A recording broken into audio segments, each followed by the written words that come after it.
The marble floor of the Celestial Hotel was so polished I could see my reflection in it, distorted and wavering like I felt inside. My hands trembled as I adjusted my pastry boxes, the corners digging into my palms hard enough to hurt. I focused on that pain, anything to distract from the growing panic clawing at my chest. I'd been delivering custom desserts here for 3 months now, always through the service entrance, always invisible. Today, the kitchen staff had redirected me through the main lobby because of some plumbing emergency in the back corridors. Of course, because my life wasn't complicated enough without walking through a space where Braden might see me. The lobby stretched before me like a gauntlet, all soaring ceilings and crystal chandeliers that caught light and threw it around like confetti. The air smelled of expensive cologne and fresh lilies from the massive arrangement on the center table.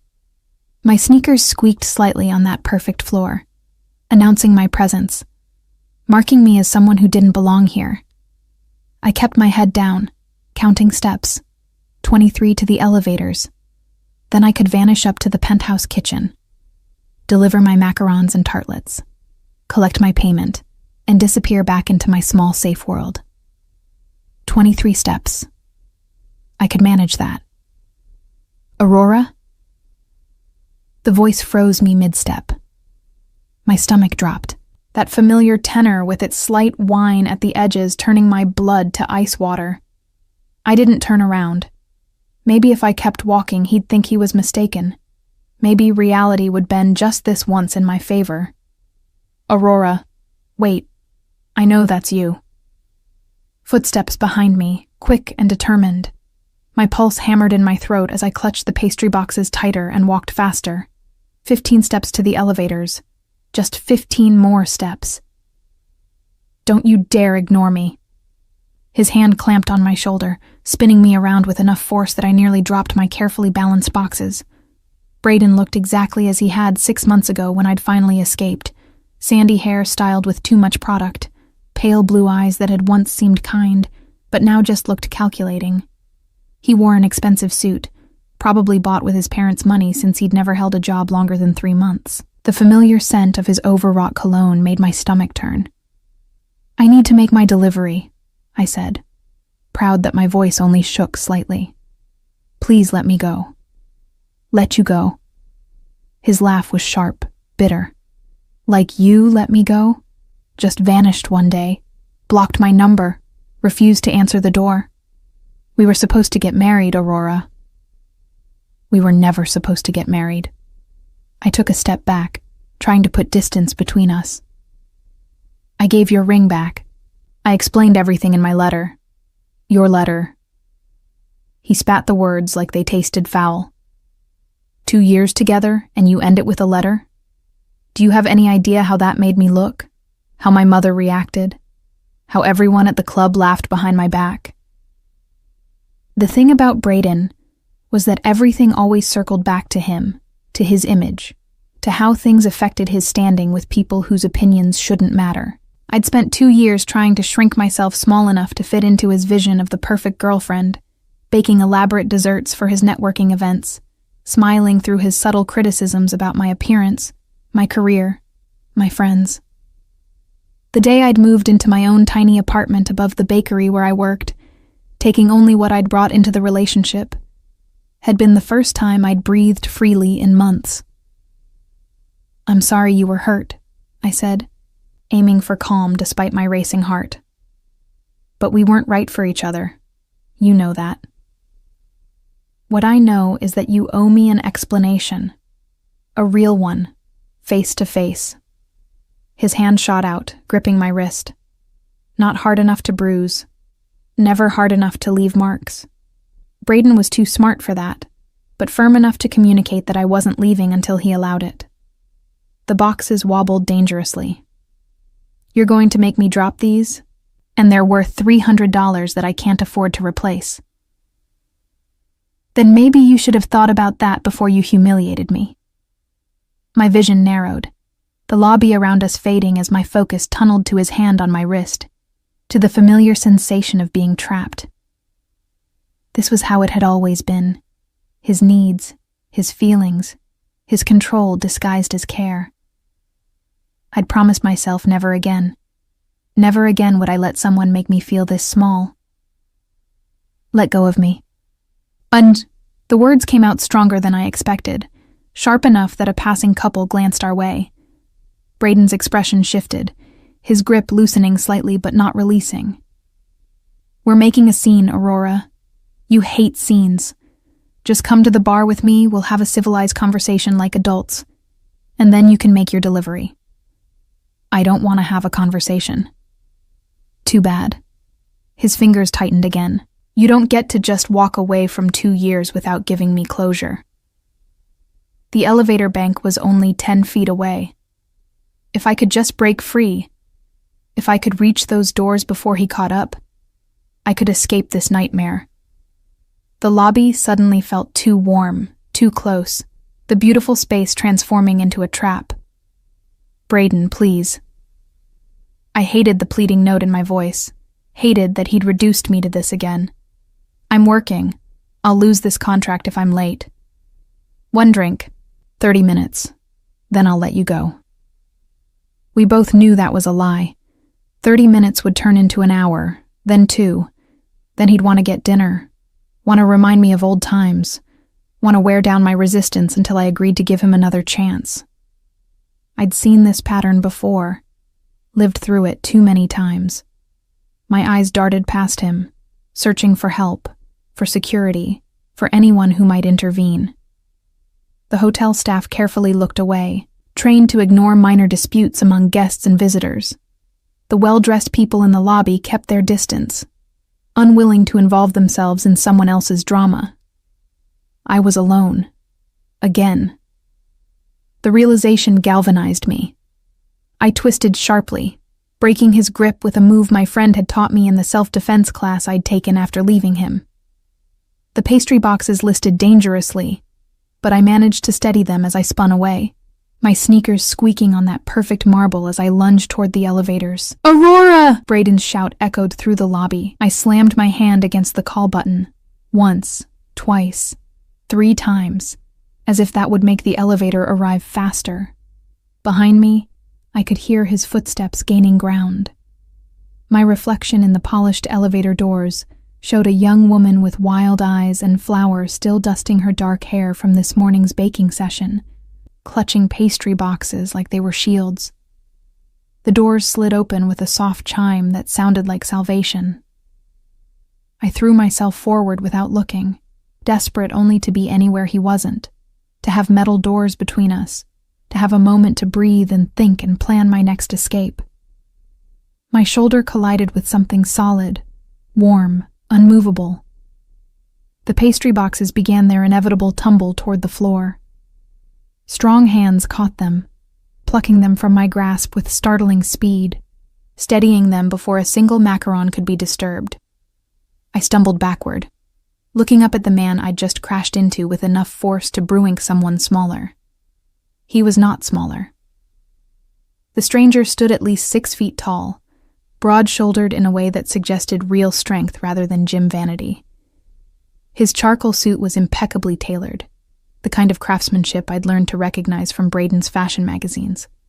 Though where Braden's expensive clothes had always looked like costume, this man wore his like a second skin. Dark hair swept back from a face that could have been carved from stone, all sharp angles and hard lines that should have been cold, but instead held an odd magnetism. But it was his eyes that stopped my breath, dark and penetrating, with an intensity that seemed to look through me rather than at me. They held a weight I couldn't name, a gravity that made the air between us feel suddenly dense. "I'm sorry," I gasped, reaching for my boxes.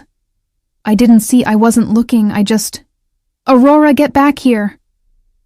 Braden's voice shattered the moment. Without thinking, I lunged fully into the elevator, my body moving on pure instinct. The stranger stepped aside, still holding my pastry boxes with surprising care for someone who looked like he'd never baked anything in his life. "Please," I whispered, my eyes darting to where Braden was now only feet away. "Please, I need..." The stranger's gaze flicked past me to Braden. something dark crossing his features. There and gone so quickly I might have imagined it. Then his hand moved, long fingers pressing the button for the doors to close. "Wait!" Braden shoved his hand forward, trying to catch the closing doors. But the stranger shifted, his body blocking the entrance, imposing and immovable. The doors slid shut with a soft thunk that felt like the most beautiful sound I'd ever heard. Through the narrowing gap, I caught a final glimpse of Braden's furious face, his mouth moving in words I couldn't hear and didn't want to. The elevator lurched into motion, carrying us upward, and I sagged against the back wall, my legs suddenly too weak to support me. My heart hammered against my ribs hard enough to hurt. I'd done it. I'd actually escaped. For the moment, anyway. "Thank you," I managed, looking at the man who still held my pastry boxes with unexpected gentleness. Up close, I could see details I'd missed in my panic.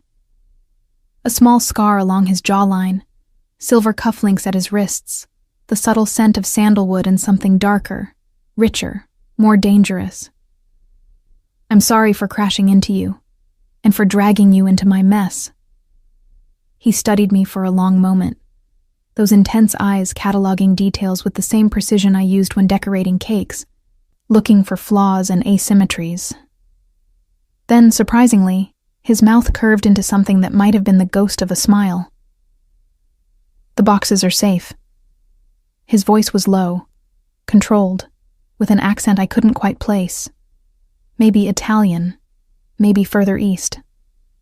"That seems to be what matters most to you."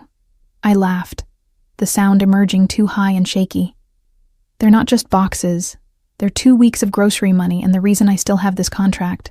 He glanced down at the pastry containers, then back to me. "What floor?" "Penthouse kitchen," I said. "P, I think. I usually come in through the service entrance." His expression shifted, something flickering in those dark eyes. "The penthouse." "Yes, I'm delivering for a private party. Some tech executive celebrating a deal or something." I realized I was babbling, words tumbling out as the adrenaline slowly drained from my system. "I make custom desserts for events.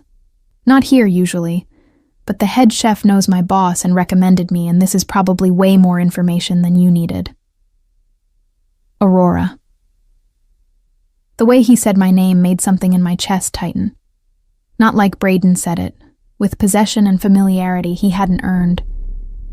Different, like he was tasting the syllables, testing their weight. "You heard that," I said unnecessarily. I did. He's my ex-fiancé, was my ex-fiancé, except we were never actually engaged because I gave the ring back. I was babbling again, but his steady regard seemed to pull words out of me. "I ended things 6 months ago, and I haven't seen him since. And I really, truly didn't expect him to be here today." The elevator climbed smoothly, floor numbers ticking upward on the digital display. 10, 15, 20. "Does he often chase you through hotel lobbies?" the stranger asked. And there was something in his tone, something cold and sharp beneath the calm surface.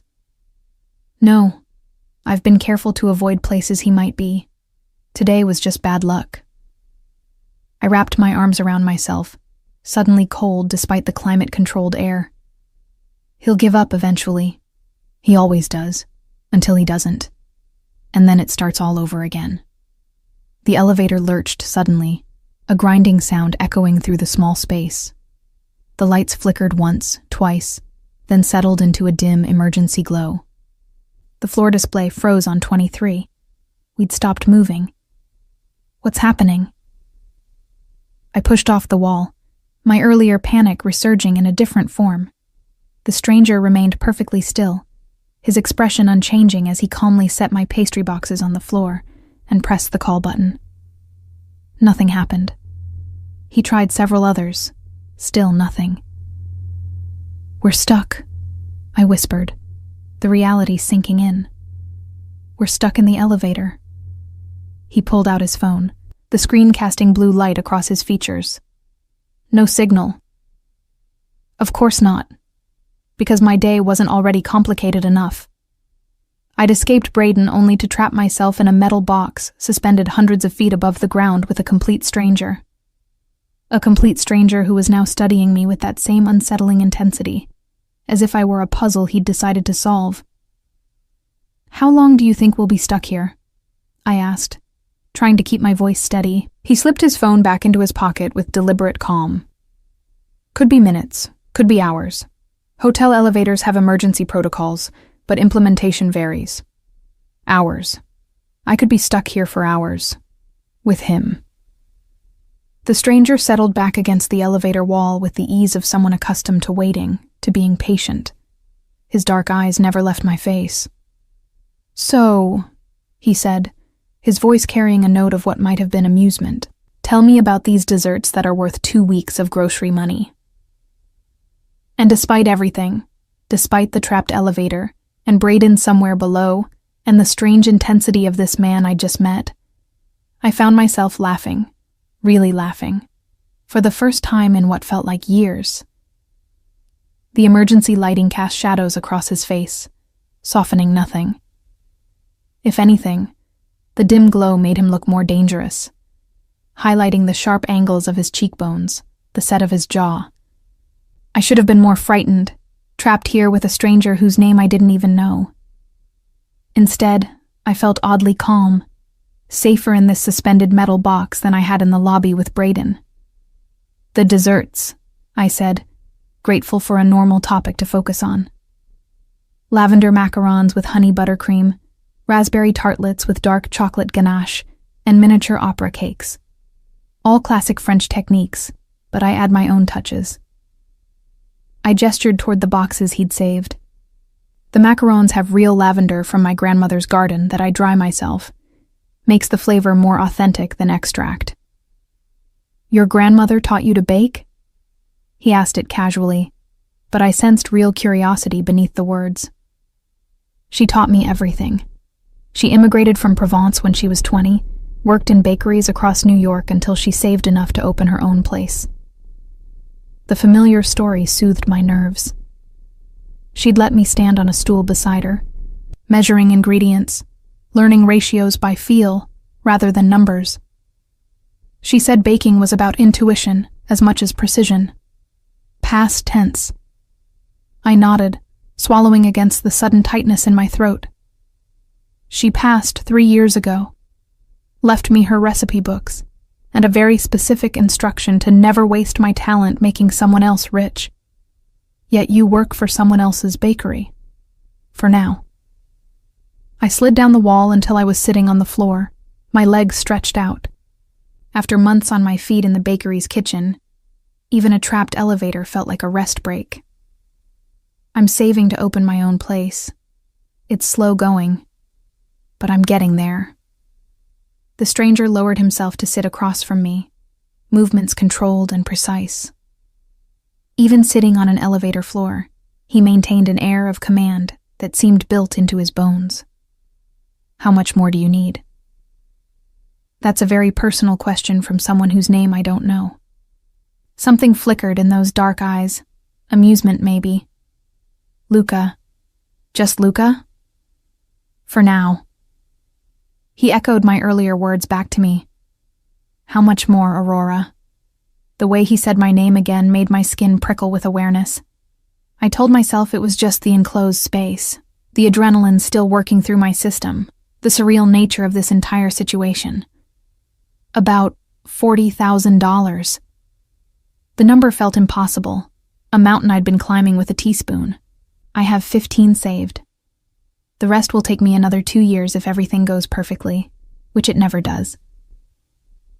"And your ex-fiancé, he didn't help with this dream?"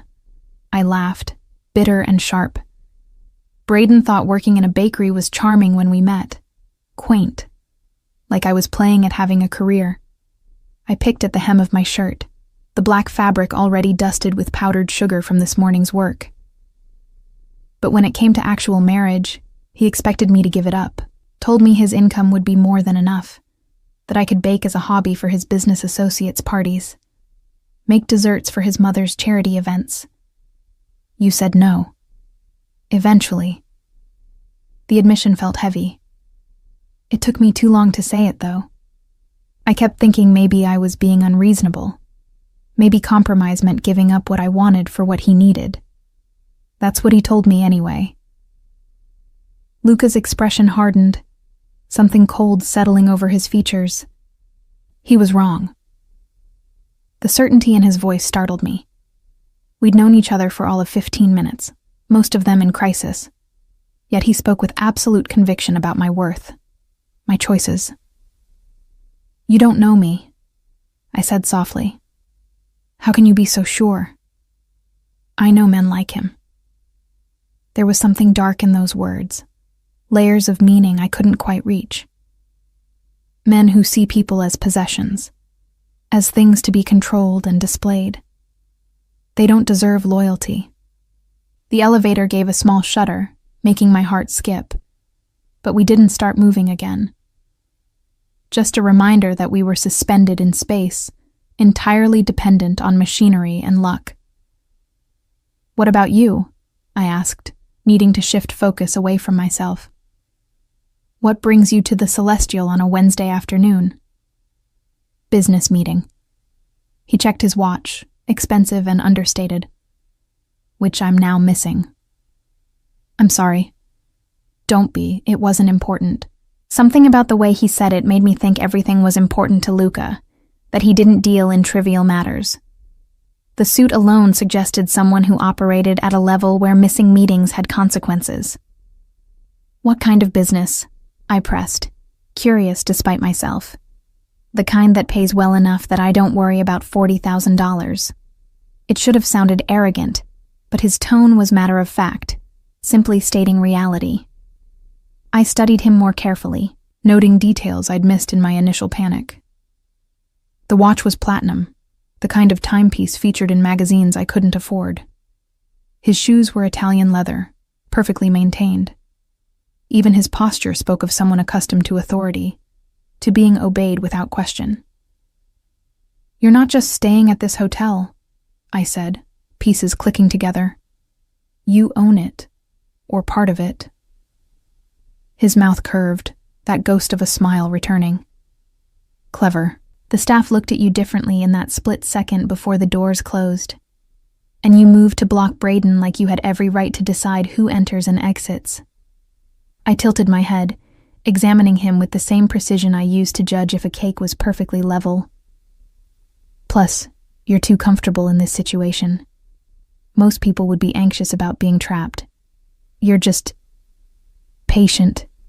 Patient, he repeated, something like approval in his voice. That's one word for it. What's another? Accustomed to waiting for the right moment. The words hung between us, loaded with meaning I couldn't quite decipher. The emergency lighting flickered again, and in that brief darkness, I felt the weight of his attention on me like a physical thing. Are you afraid of me, Aurora? The question surprised me with its directness. I considered it honestly, searching my feelings beneath the adrenaline and confusion. No, I said finally. I probably should be. I don't know you. We're trapped alone together. And you have this intensity about you that suggests you're not someone most people say no to. I met his gaze steadily. But I'm not afraid. Maybe I'm just too tired to be frightened of the wrong things anymore. Something shifted in his expression, a crack in that controlled facade. The wrong things? Men like Braden scared me for years and I didn't even realize it. The way they smile while cutting you down, make you question your own reality, convince you that their control is actually care. I wrapped my arms around my knees, suddenly feeling very young and very old at the same time.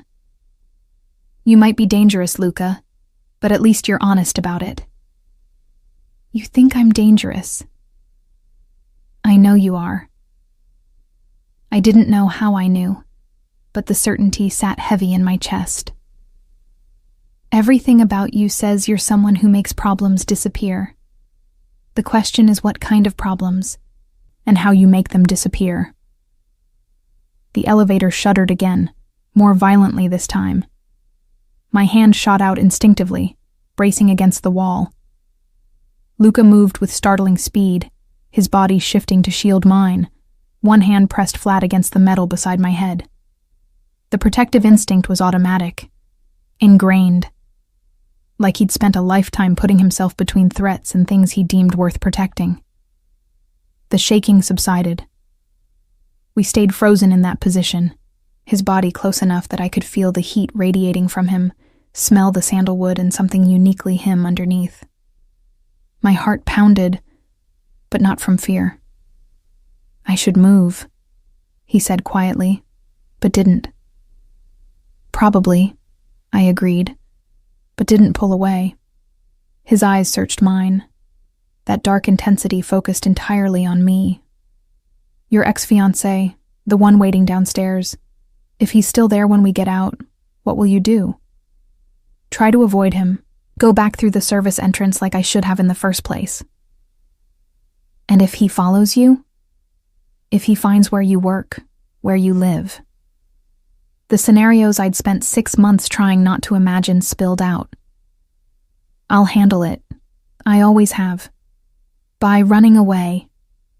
The words stung, because they were true. By surviving. There's a difference. Luca pulled back slightly, giving me space, but not much. What if you didn't have to run? What if the problem simply went away? Something in his tone made my pulse quicken. What are you suggesting? I'm suggesting that men like your Braden respond to one thing: power. The realization that they've chosen the wrong target, that pursuing you carries consequences they're not willing to face. You can't just threaten him. That's illegal. And he has family money, lawyers. I'm not suggesting threats. Luca's voice was calm, almost gentle. I'm suggesting presence. The knowledge that you're under someone's protection. Someone who makes Braden and his lawyers seem like children playing at being adults. I should have been horrified. Should have recognized this for what it was. Another man trying to control my situation, decide my fate. But looking into Luca's eyes, I didn't see Braden's need to own. I saw something colder, more practical. A businessman identifying a problem and proposing a solution. Why would you do that? I asked. You don't know me. My problems aren't your responsibility. Perhaps I'm interested in making them my responsibility. The elevator lights flickered back to full brightness, harsh and sudden. A crackling sound came from the emergency speaker, followed by a tinny voice. This is hotel security. We're aware of the elevator malfunction and are working to restore service. Please remain calm. We'll have you moving shortly. Luca didn't move, didn't reach for the speaker to respond. He simply continued to watch me, waiting for my answer to a question I wasn't sure he'd actually asked. I should thank you, I said instead. For helping me get away from Braden. For catching my boxes. For not being weird about being stuck in here with me. Is that a dismissal? It's a statement of fact. He smiled then. Really smiled, and it transformed his face completely. The hard lines softened, something almost boyish emerging beneath the dangerous exterior. You have a sharp tongue when you're not frightened. I'm always frightened, I admitted. I've just learned to talk anyway. The elevator jerked, then smoothly resumed its upward climb. Floor 24, 25, the penthouse level approaching fast. When we get out, Luca said, his voice dropping lower, you'll make your delivery. You'll collect your payment, and then you'll have a decision to make. What decision? Whether to walk back out through that lobby alone, hoping Braden has given up and gone home, or whether to accept my offer of protection. The door slid open with a soft chime, revealing the penthouse hallway.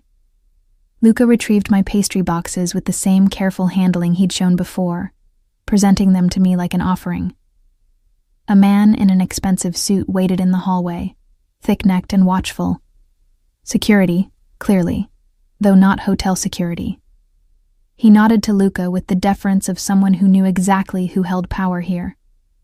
"Marco," Luca said, "Ms. Aurora has a delivery to make. Ensure she's escorted safely to the kitchen and back." "Of course, sir." I took my boxes, my mind spinning. "I never told you my last name." "You didn't have to." Luca stepped out of the elevator, straightening his cuffs with casual precision. "The Celestial's penthouse kitchen doesn't accept deliveries without running background checks on the vendors. Your information was already on file." The realization hit me like cold water. He'd known who I was before the elevator doors even opened in the lobby. Had seen my name, my business, probably my address and work history. Everything. "You knew," I whispered. "You already knew everything about me." "Not everything." His eyes held mine. "I didn't know you'd taste like determination underneath the fear. I didn't know you'd fight back against a man twice your size with nothing but pastry boxes as weapons. I didn't know your grandmother taught you that baking was intuition." He moved closer, lowering his voice so only I could hear. "And I didn't know that I'd decide, before we even reached the penthouse, that you were going to be mine." The possessive declaration should have terrified me, should have sent me running in the opposite direction. But something in me, some part I didn't quite recognize, responded to the certainty in his voice. "I'm not looking for another relationship," I managed. "Good. Neither am I." He pulled a card from his inner jacket pocket, pressing it into my palm. "I'm offering you protection, Aurora, a shield against men like Braden. No strings, no expectations beyond this. You're under my watch now. No one touches what's mine." "I'm not yours."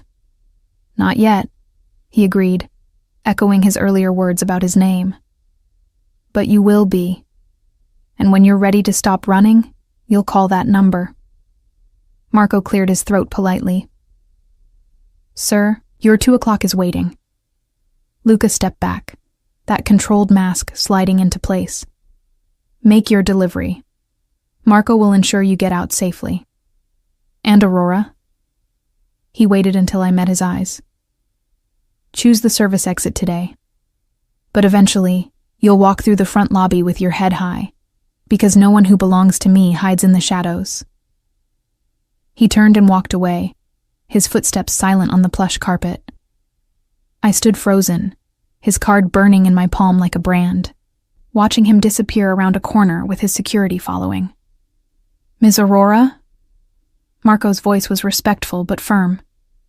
"The kitchen is this way." I followed on autopilot, my mind replaying every word, every look, every moment in that elevator.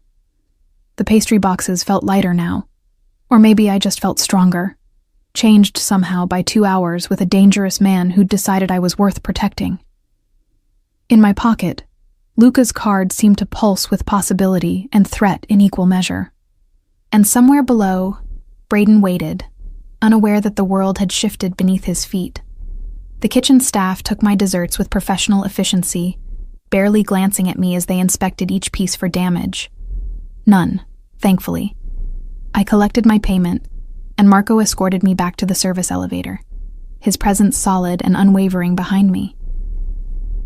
"Mr. Rossi wanted me to ensure you got to your vehicle safely," he said as we descended. His accent was faint but present, Italian like the hint I'd caught in Luca's voice. "Where are you parked?" "I don't have a car. I took the subway." Something flickered in his expression. Disapproval, maybe, or concern. "Mr. Rossi won't like that.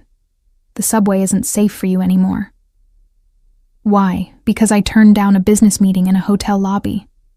I tried to keep my voice light, but anxiety crept in at the edges. "Braden's annoying, not dangerous." Marco's look suggested I was being dangerously naive. Men become dangerous when their pride is wounded. Your ex made a scene in a very public place. That kind of humiliation breeds resentment.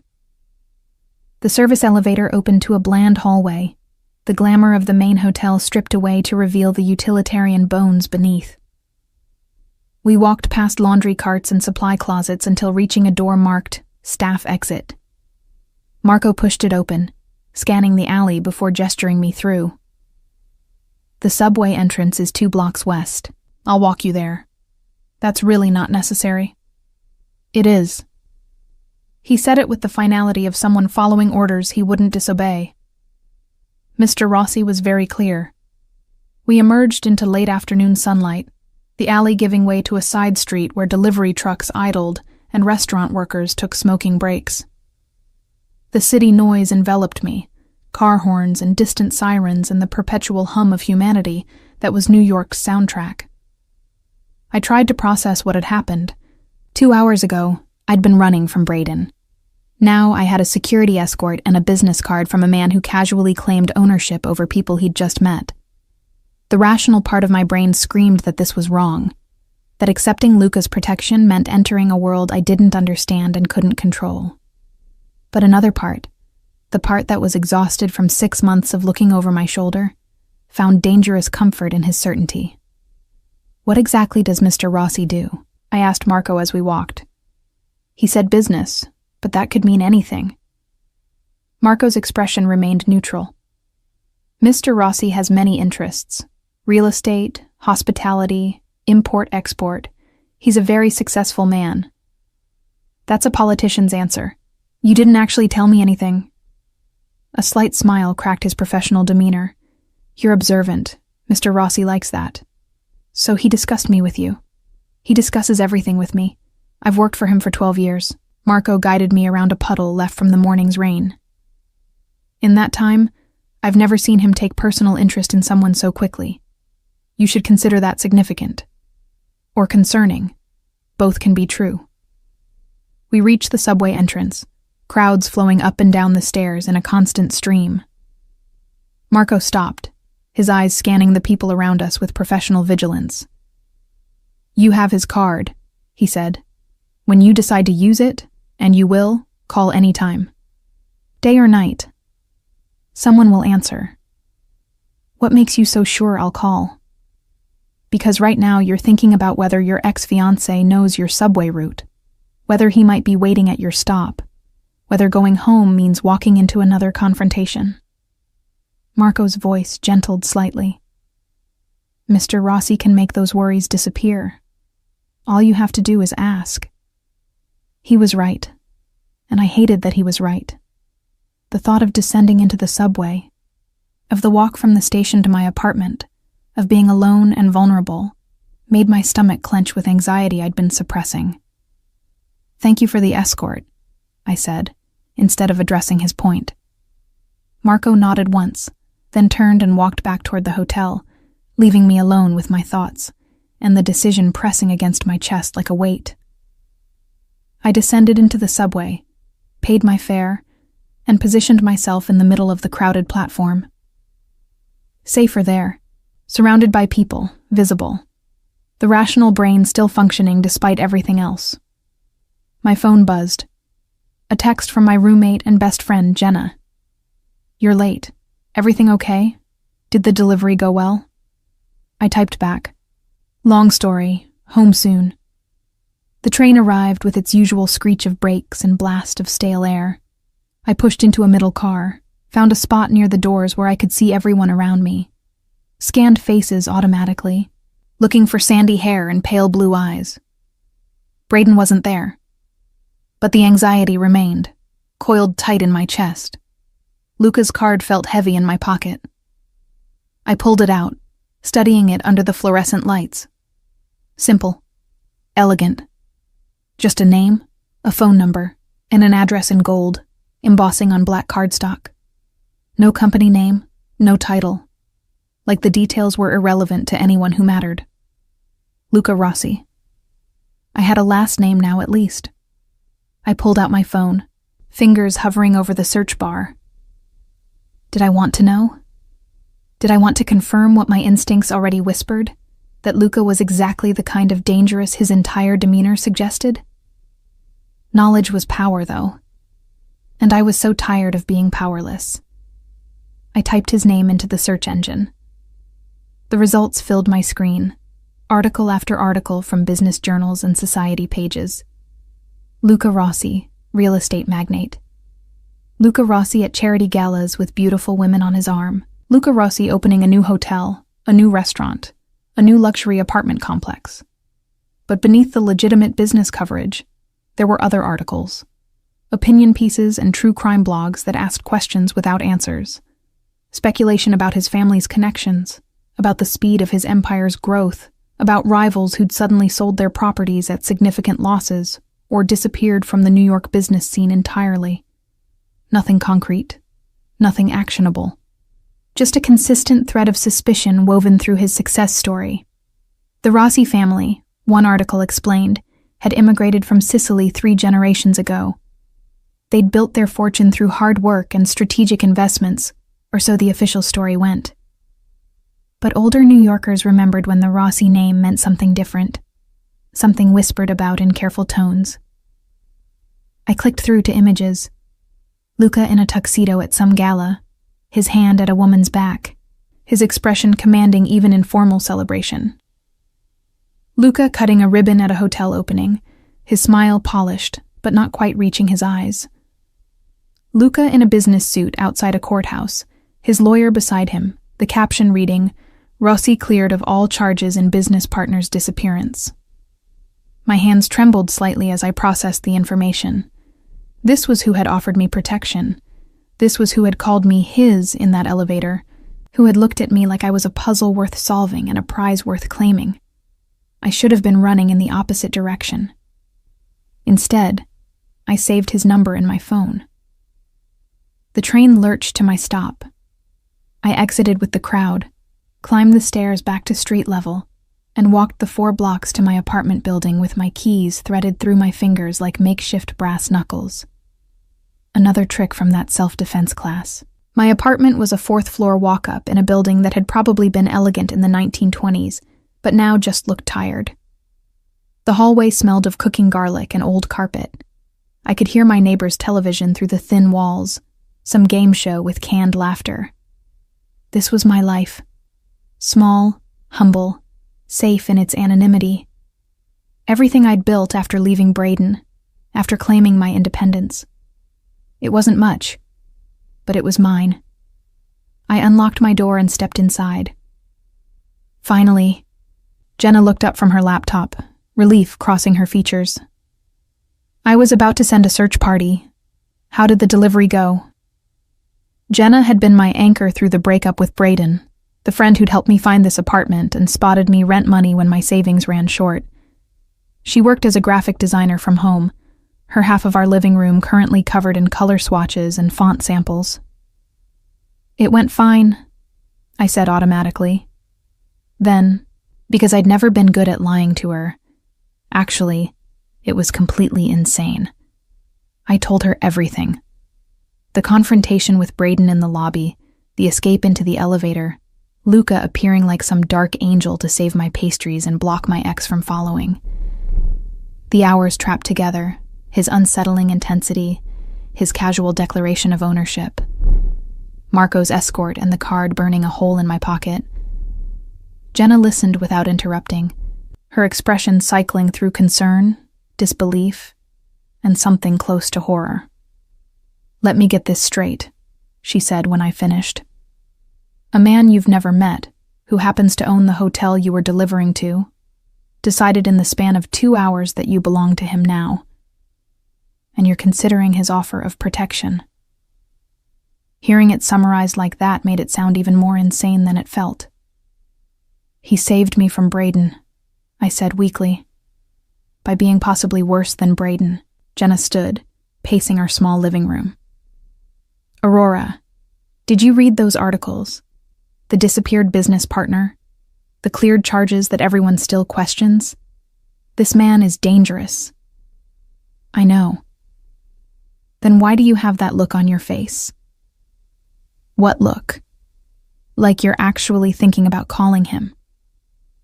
She grabbed my shoulders, forcing me to meet her eyes. "Listen to me. I love you, and I will support you through anything. But this is how women end up on true crime podcasts." I pulled away, moving to the window that overlooked our street. From here, I could see the bodega on the corner where I bought milk, the bus stop where I waited on rainy mornings, the coffee shop where I sometimes treated myself to a latte. My world, small and safe and entirely mine. Except it didn't feel safe anymore.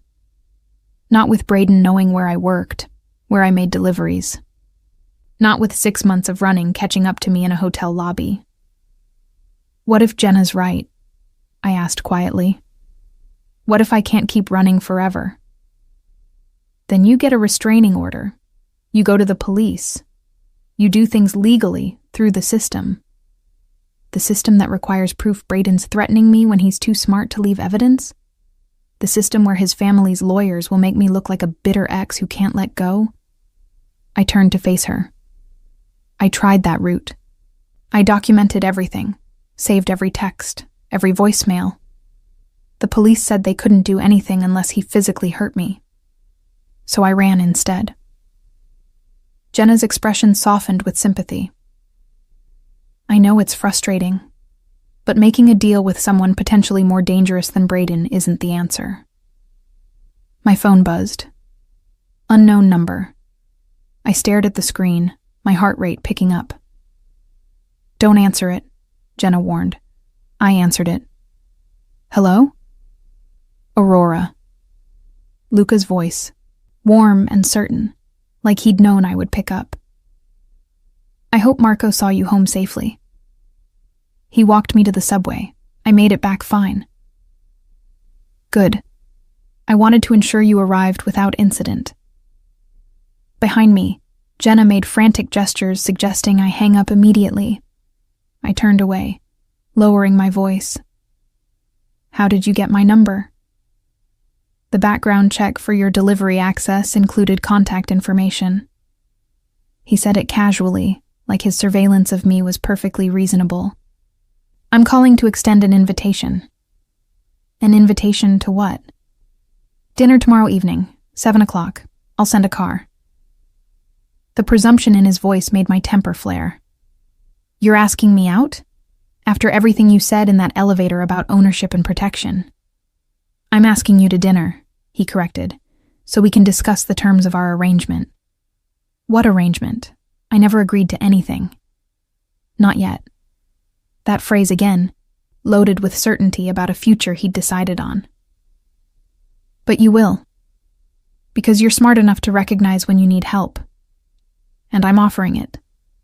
The only question is whether you're brave enough to accept. This isn't about bravery, isn't it? His voice dropped lower, more intimate. You spent 2 years letting someone make you small, Aurora. Then you found the courage to leave, to build something of your own. But now he's back, threatening that independence you fought for. I'm offering you a way to stop running. By becoming indebted to you instead. By becoming protected by me.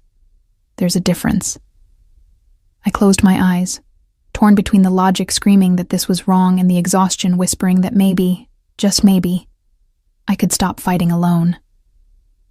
One dinner, I heard myself say. Just to talk about what you're proposing. No commitments beyond that. One dinner, he agreed. I'll have Marco collect you at 6:30 tomorrow. I can take the subway. You could, he acknowledged. But you won't, because part of what I'm offering is the end of choosing between pride and safety. You don't have to pretend anymore that you're not exhausted from looking over your shoulder. The understanding in his voice cracked something in my chest. He saw through the brave face I'd been maintaining, straight to the fear underneath. 6:30, I repeated softly. Wear something comfortable. This isn't about impressing me. You already have. He ended the call before I could respond. I turned to find Jenna watching me with concern etched across her face. You said yes, she stated flatly. To dinner. Just dinner. With a man who makes people disappear. With a man who might be able to make Braden disappear, I corrected. Just from my life. Not permanently. Just gone. Jenna pulled me into a hug, fierce and worried. I'm coming with you tomorrow, or following in a cab, or something. I'm not letting you walk into this alone. He'll know if you follow. I don't care. Someone needs to know where you are. She pulled back, gripping my shoulders. Promise me you'll text me every hour. And if anything feels wrong, anything at all, you'll leave immediately. I promise. But as I said it, I wondered what wrong would feel like in the company of a man who'd made me feel safer in 2 hours than I had in 6 months of freedom. What wrong would feel like when everything about Luca Rossi was a contradiction, danger wrapped in protection, control disguised as care. That night, I lay in bed staring at the ceiling, Luca's card on my nightstand catching streetlight through my window. Tomorrow I would have dinner with a man I shouldn't trust, discuss an arrangement I shouldn't consider, and possibly seal my fate in ways I couldn't predict. But at least I would stop running. At least for one night. I could pretend I was strong enough to face danger head-on, instead of always fleeing from it. Outside, the city hummed with its usual nighttime symphony, and somewhere in that sprawl of lights and noise, Luca Rossi was probably awake too, planning our conversation, deciding my future with the same certainty he'd shown in that elevator. The thought should have terrified me. Instead, it felt almost like relief. Marco arrived exactly at 6:30, as promised. I'd spent the entire day oscillating between canceling and what-if scenarios that left me dizzy with anxiety. Jenna had offered repeatedly to come with me, to at least follow at a distance, but I'd refused. Something told me Luca would see through any attempt at backup, and the consequences of showing I didn't trust him might be worse than going alone. I'd chosen a simple navy dress from my limited wardrobe, the kind I wore to important client meetings. Professional, but not trying too hard. My grandmother's gold locket hung at my throat, a talisman of courage I desperately needed. You look beautiful, Jenna said as I checked my reflection one final time, and terrified. Both accurate. Text me every hour. I mean it. I will. I hugged her quickly, then headed downstairs before I could change my mind. Marco waited beside a black sedan that was elegant without being ostentatious, the kind of car that said money without shouting it. He opened the back door for me with a slight bow. Ms. Aurora, Mr. Rossi is looking forward to your evening. Is he at the restaurant already? No, ma'am. Dinner will be at his residence. My stomach dropped. I thought we were going to a restaurant. Mr. Rossi prefers privacy for important conversations. Marco's tone suggested this wasn't negotiable. His home is fully staffed. You'll be perfectly safe. Safe. That word again, losing meaning with each repetition. I slid into the back seat, the leather cool against my skin. Marco closed the door and moved to the driver's seat. As we pulled away from my building, I texted Jenna. Change of plans. Dinner at his house. We'll update soon. Her response came immediately. Absolutely not. Aurora, this is how people disappear. I'll be fine, promise. If I don't hear from you by 9, I'm calling the police. I pocketed my phone, watching the city slide past the tinted windows. We drove north, leaving my familiar neighborhood behind for streets lined with increasingly expensive buildings. The architecture shifted from tired brick to polished stone, from bodegas to boutiques with names I couldn't pronounce. 20 minutes later, we pulled up to a townhouse in the East 70s, the kind of address that represented generational wealth.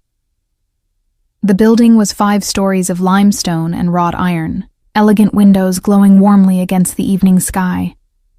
A discreet security camera swept the entrance. Marco opened my door. Mr. Rossi is expecting you on the 3rd floor. I'll escort you up. The interior was stunning in its understated luxury.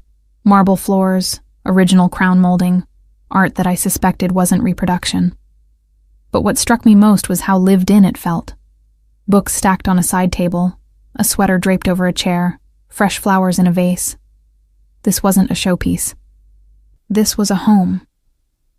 We climbed a curved staircase, my heels clicking softly on hardwood. At the third floor, Marco gestured toward an open doorway. He's waiting in the dining room.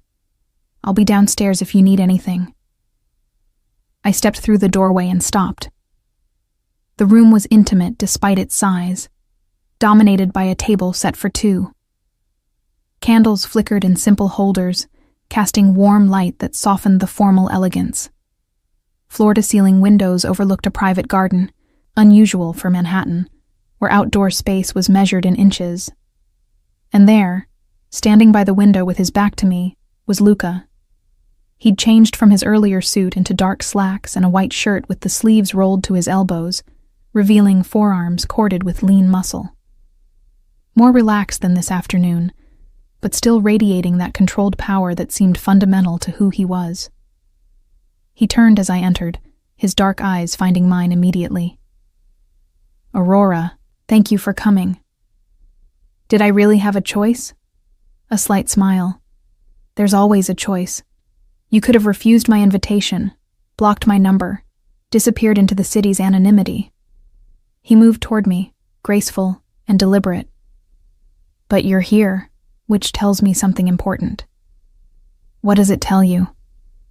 That you're tired of being afraid, that you recognize power when you see it, and you're smart enough to know when to accept help. He gestured to the table. "Please, sit. Dinner will be served shortly." I moved to the chair he indicated, hyper-aware of him behind me as he helped settle me in place. His hands were careful, respectful, never lingering. But the brief contact sent awareness skittering across my skin. He took the seat across from me, close enough for conversation but not crowding. The distance felt calculated, designed to keep me comfortable while maintaining intimacy. "You Googled me," he said, not a question. "Of course I did. And what did you find?" "That you're either a very successful businessman with unfortunate associations or a criminal with an excellent public relations team." His laugh was genuine, surprised. "I like your directness. Most people dance around what they really think. I don't see the point in pretending. If we're having this conversation, it should be honest." "Agreed." He leaned back slightly, studying me. "So let's be honest. What do you want to know?"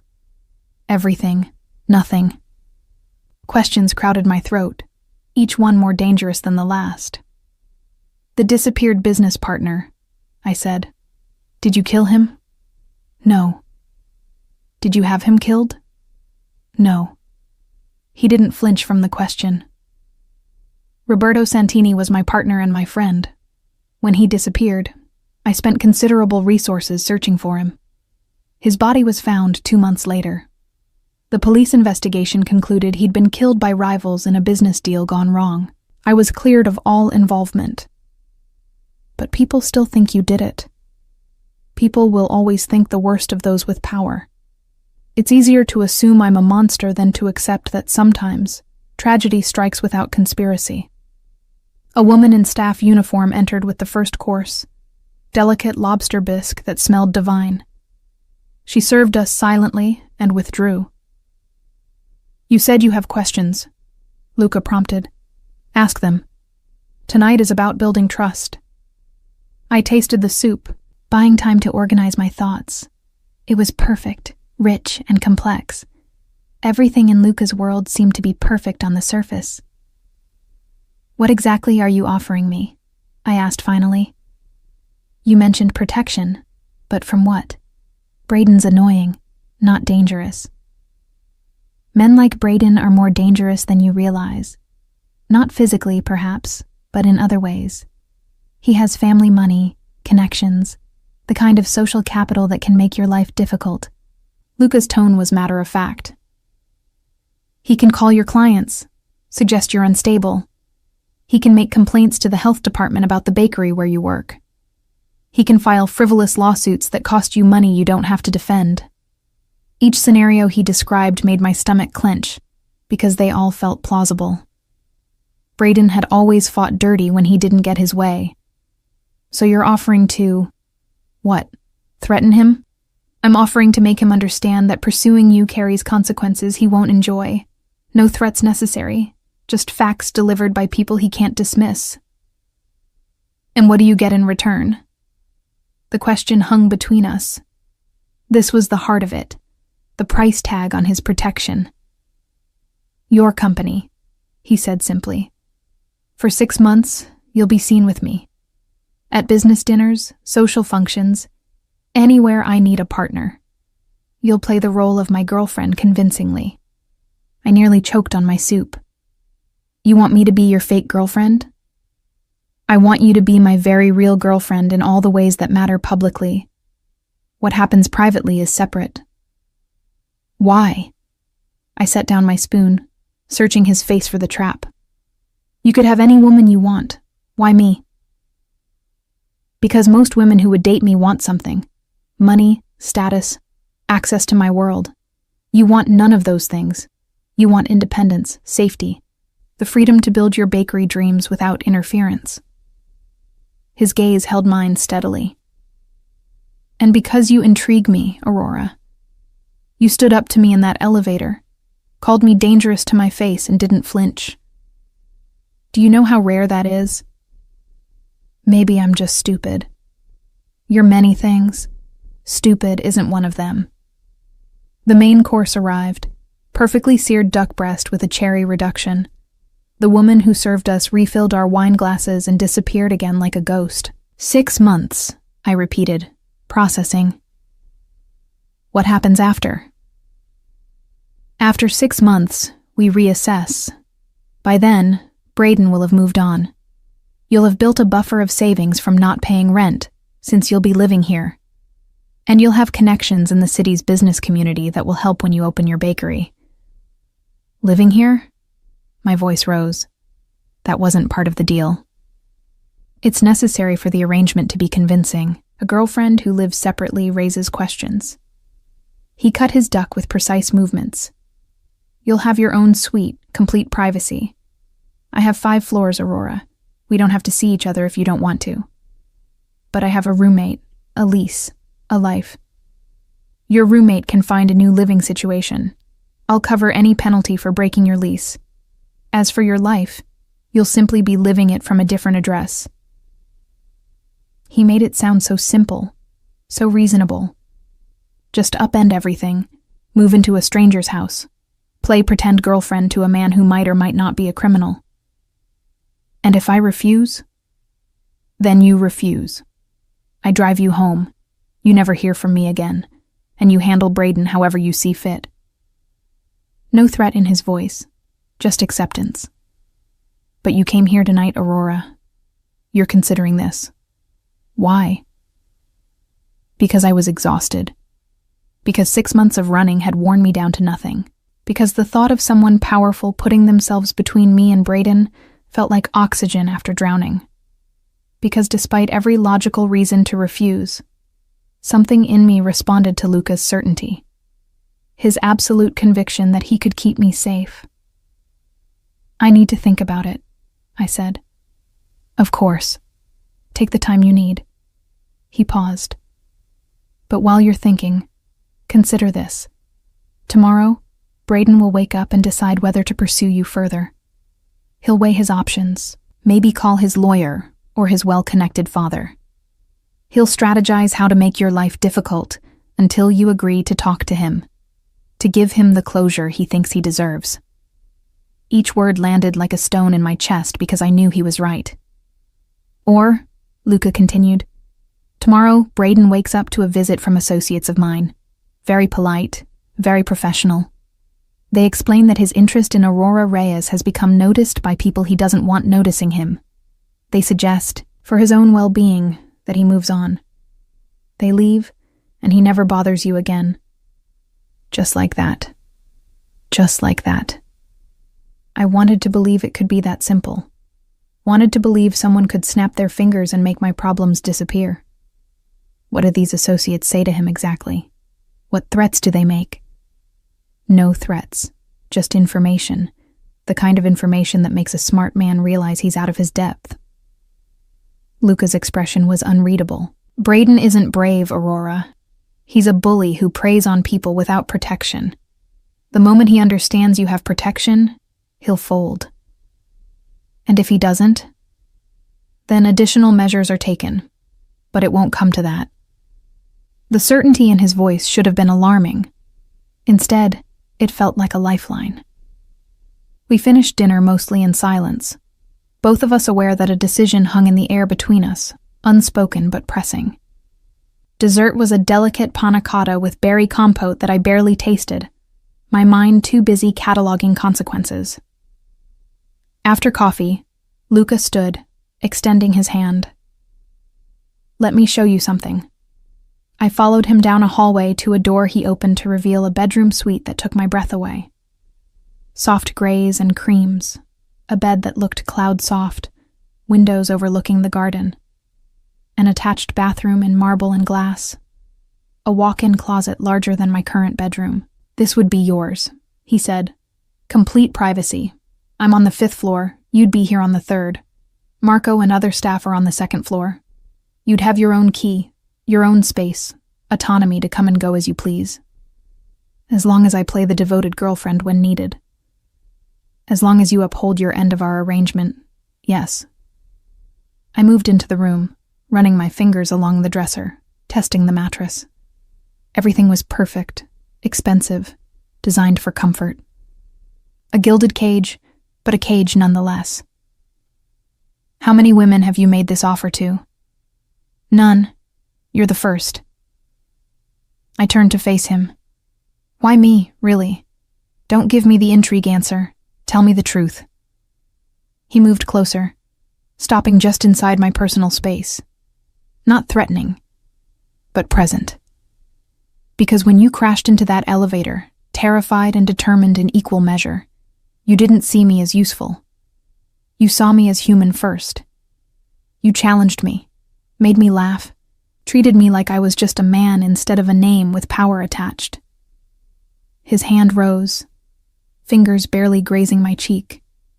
And because I've spent 15 years building an empire, eliminating threats, controlling everything in my sphere, but I can't control how I feel when you look at me with those defiant eyes. Can't control wanting to be the one who makes you feel safe. The admission hung between us, raw and honest. "This is crazy," I whispered. "Probably. I barely know you. You'll have 6 months to change that. What if I hate living here? What if the arrangement doesn't work?" "Then we end it. No penalties, no consequences. You walk away with savings and connections and an ex-fiancé who's learned to leave you alone." It was too easy, too simple. Life didn't hand out solutions wrapped in attractive packages. But standing in that beautiful room with Luca watching me like I was something precious, I wanted to believe it could be that uncomplicated. "I need to talk to Jenna first, my roommate. She deserves to know what I'm considering. Of course. Marco will drive you home. Take tonight to think.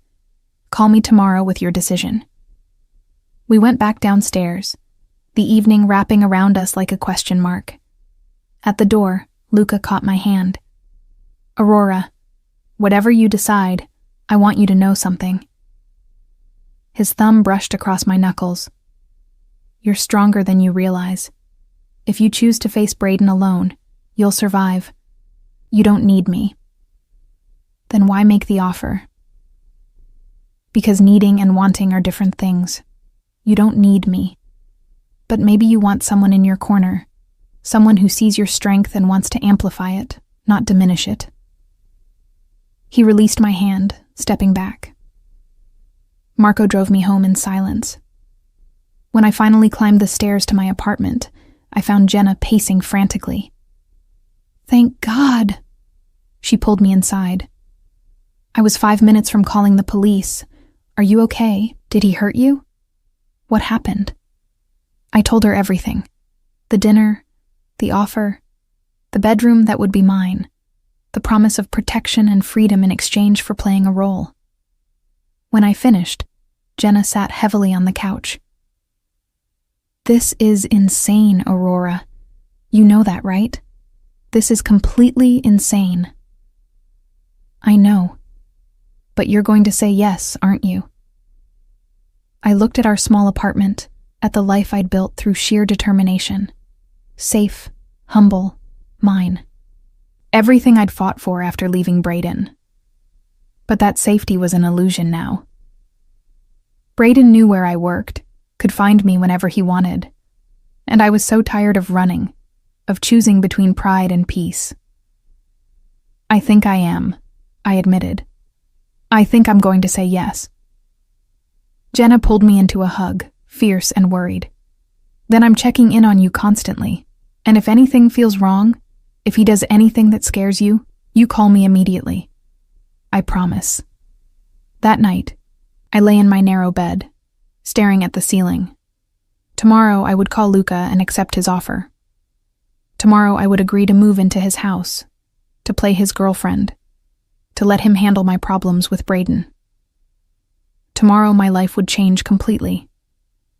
The thought terrified and exhilarated me in equal measure. Outside, the city hummed its usual symphony. And somewhere in the East 70s, Luca Rossi was probably awake too, waiting for my answer with the same certainty he'd shown from the moment we met. I pulled out my phone, typed a simple message. Yes. Sent it before I could change my mind. His response came within seconds. I'll have Marco collect you Saturday morning. Bring what matters. Everything else can be replaced.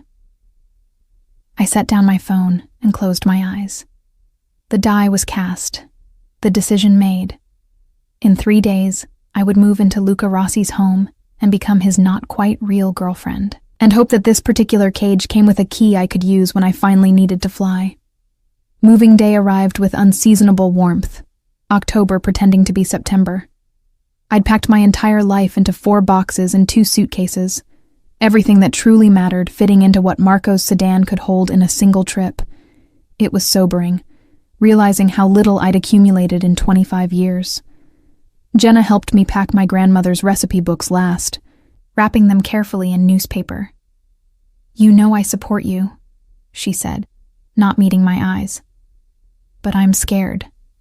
This feels like you're disappearing. I'm not disappearing. I'll be 15 minutes away. 15 minutes in a whole different world. She finally looked up. Promise me you won't lose yourself in his life. Promise me you'll still be Aurora, still work toward your bakery, still be my best friend who texts me nonsense at 2 a.m. I pulled her into a hug, fighting tears. I promise. This is temporary. 6 months, then I'm back to normal life, just with better savings and no Braden to worry about. 6 months. She didn't sound convinced. Marco arrived exactly at 9 as scheduled. He loaded my boxes with care, treating my meager possessions like they mattered. The drive to Luca's townhouse was quiet, Marco respecting my need for silence as I processed this surreal transition. The house looked different in morning light, less imposing. Just a beautiful home on a tree-lined street where people walked dogs and carried coffee. Marco showed me to my suite, which had been transformed since I'd seen it 3 days ago.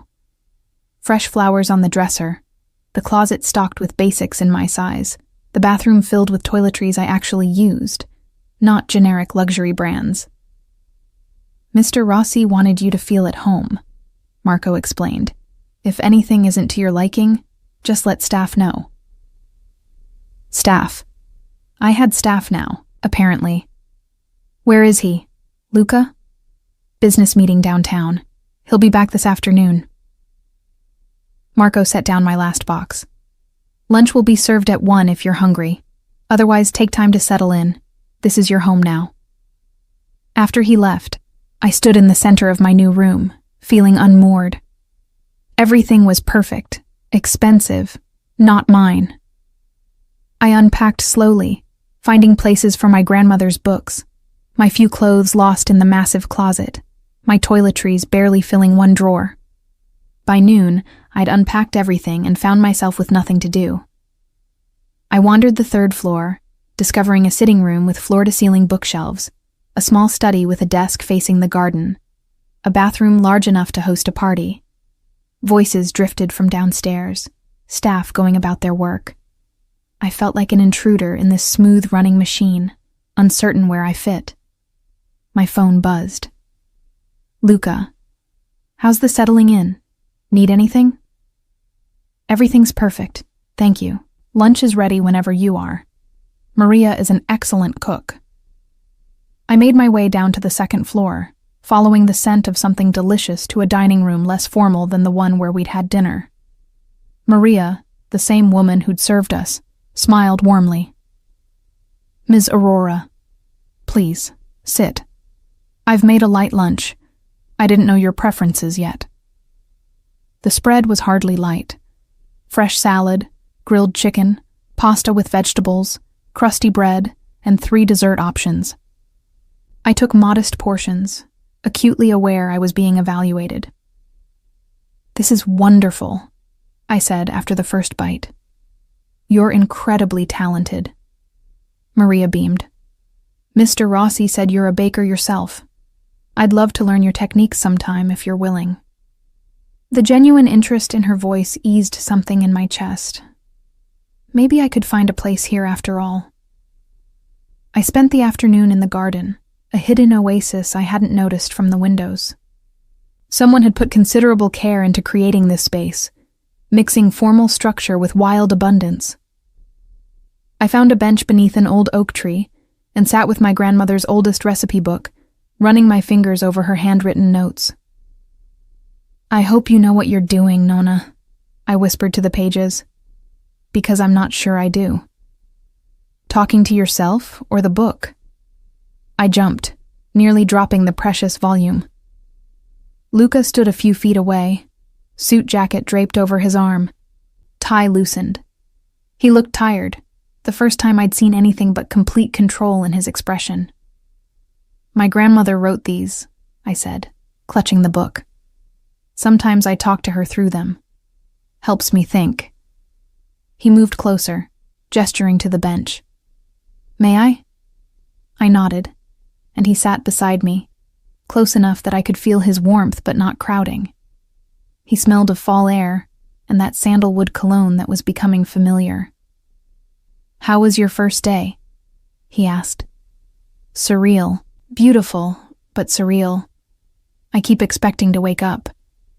It's an adjustment, but you'll find your rhythm. He glanced at the book. What recipe are you consulting? Her chocolate torte. She used to make it for special occasions, claimed the secret was in when you folded the eggs. Will you make it sometime? I'd like to taste something from those pages. The request was simple, but it felt significant somehow. Like he was asking to know a piece of my history, my heart. Maybe, if you're good. His laugh was surprised and genuine. If I'm good, you realize most people don't set conditions on me? Then most people are missing out on the fun of making you work for things. Something shifted in his eyes, heat flickering behind the control. Careful, Aurora. I tend to want things more when they're difficult to obtain. The air between us suddenly felt charged, heavy with possibility. I stood quickly, needing distance. I should let you rest. You look exhausted. Negotiations took longer than expected. He stood as well, rolling his shoulders. There's something we should discuss. I have an event Tuesday evening. Gallery opening. Several important business associates will be there. It will be our first public appearance together. Reality crashed back.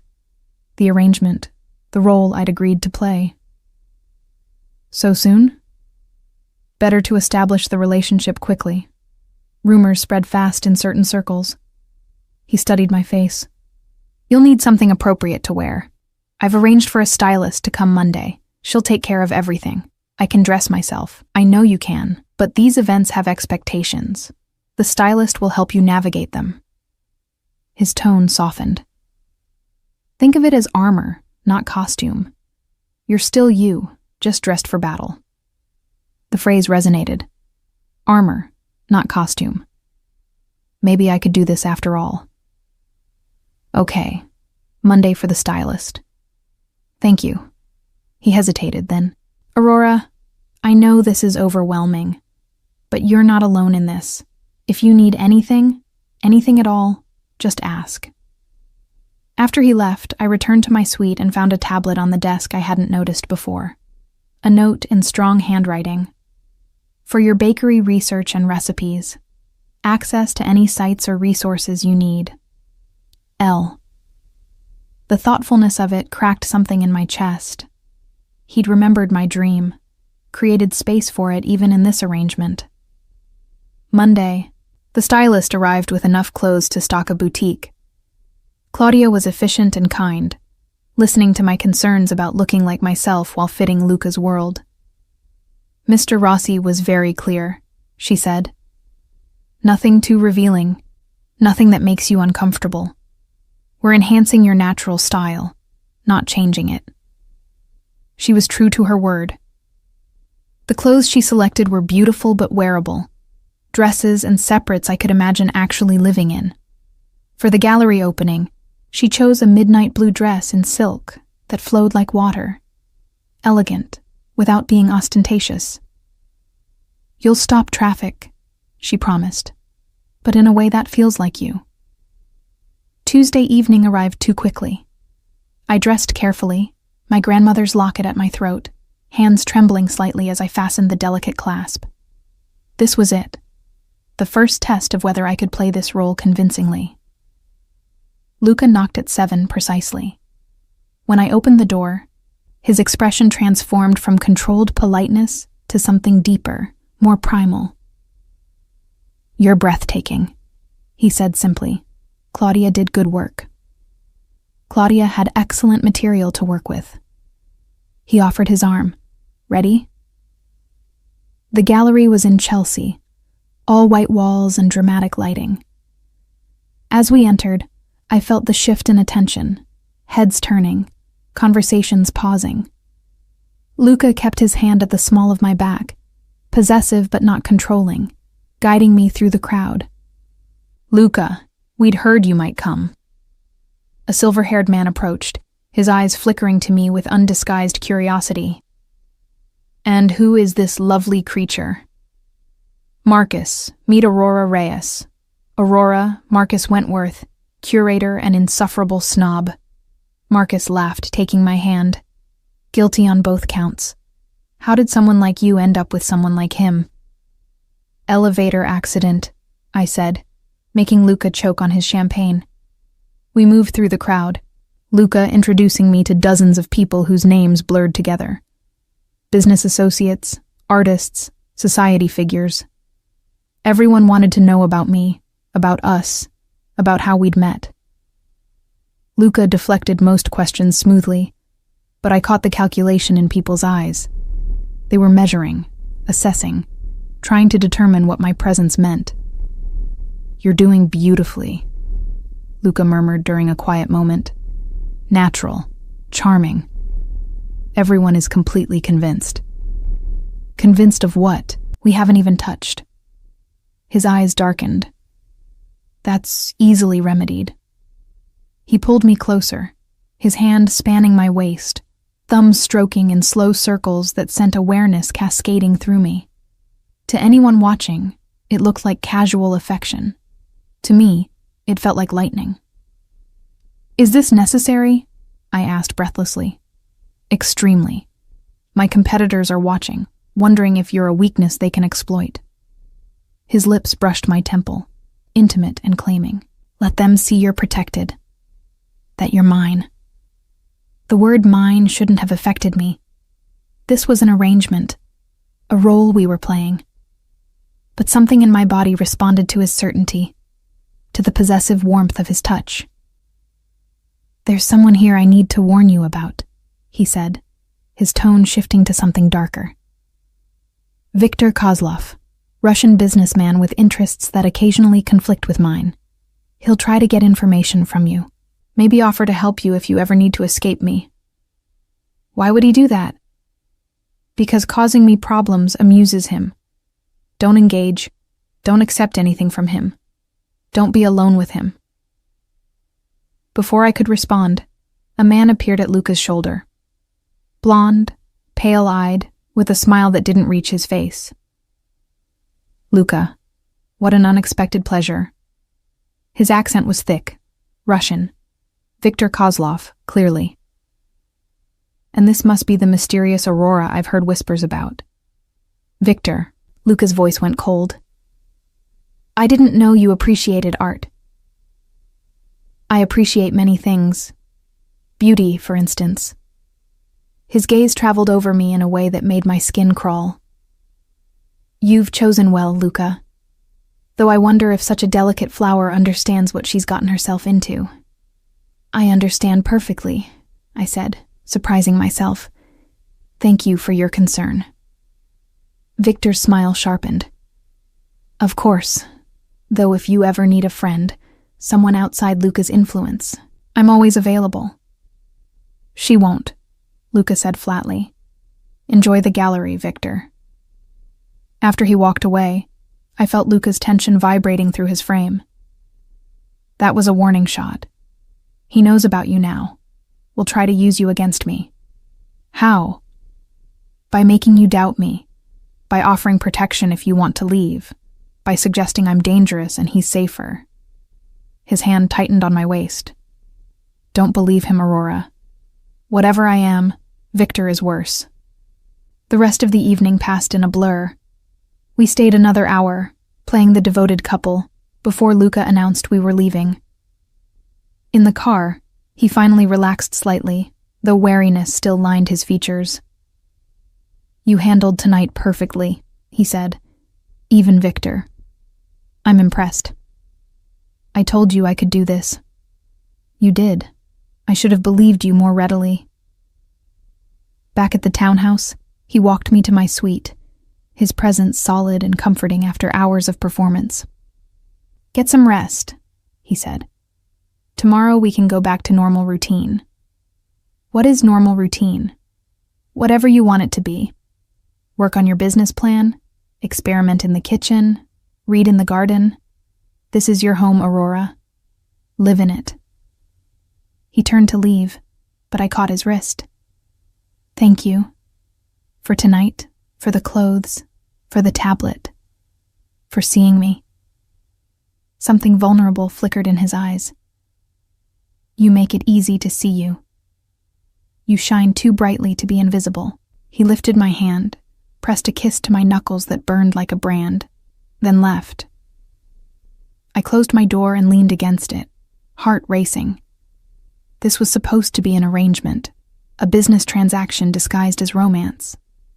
But the way he looked at me, touched me, spoke to me, felt dangerously real. 6 months suddenly seemed both too long and not nearly long enough. 3 months passed in a strange dream. I fell into a rhythm with the household, spending mornings testing recipes in Luca's restaurant-grade kitchen, afternoons researching business plans in the garden, evenings occasionally playing the devoted girlfriend at Luca's business events. We attended dinners, galas, art openings, always together, always touching, always convincing. And somewhere along the way, the touches stopped feeling like performance. His hand at my back became comfort. His whispered comments during boring speeches became the highlight of my evening. His rare, genuine smiles became something I worked to earn. Braden had disappeared entirely. One visit from Luca's associates, and my ex-fiancé had suddenly moved to California for a new opportunity. I should have felt guilty about however that happened. Instead, I felt free. Jenna visited twice a week, her initial wariness gradually shifting to cautious acceptance as she saw me thriving rather than wilting. My savings grew. My business plan took shape. And slowly, dangerously, I started thinking of the townhouse as home. It was a Tuesday in January when everything changed. I was in the kitchen, working on a new tart recipe, when Marco appeared in the doorway.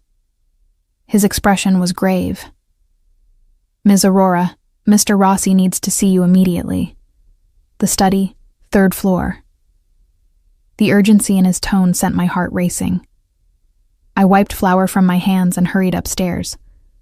Luca's study was a room I'd never entered, his private sanctuary. The door was open, revealing dark wood paneling, leather furniture, and walls lined with books. Luca stood by the window, his posture rigid. "Close the door," he said without turning. I did, anxiety coiling in my stomach. "What's wrong?" He finally turned, and my breath caught. His face was a mask of controlled fury, but beneath it I saw fear. Real, visceral fear. Viktor Kozlov has made a move. He's kidnapped the daughter of one of my business partners, holding her as leverage to force me into surrendering certain territories. Horror crashed through me. A child? He took a child? She's 16, old enough to be terrified, too young to protect herself. Luca's hands clenched.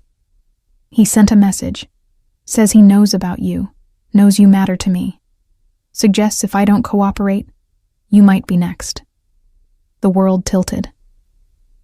This is because of me, because of our arrangement. This is because Viktor is a monster who uses innocence as weapons.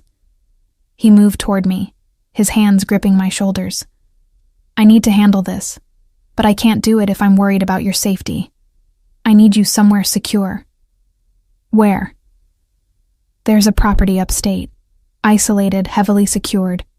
Marco will take you tonight. For how long? However long it takes to resolve this. Days, maybe weeks. His jaw tightened. I'm sorry, Aurora. I promised you'd be safe with me, and now you're in danger because of me. I studied his face, seeing past the control to the turmoil beneath. This wasn't calculated anymore. This was real fear, real guilt. Then I'll go, I said. But you have to promise me something. Anything. Get that girl back safely, whatever it takes. His expression softened marginally. I will. I promise you that. 2 hours later, I was in an SUV with Marco and 2 other security personnel, driving north through darkness. Luca had kissed my forehead before I left, a gesture so tender it had brought tears to my eyes. Be safe, he'd whispered. Come back to me. The safe house was a cabin in the Catskills, remote and beautiful.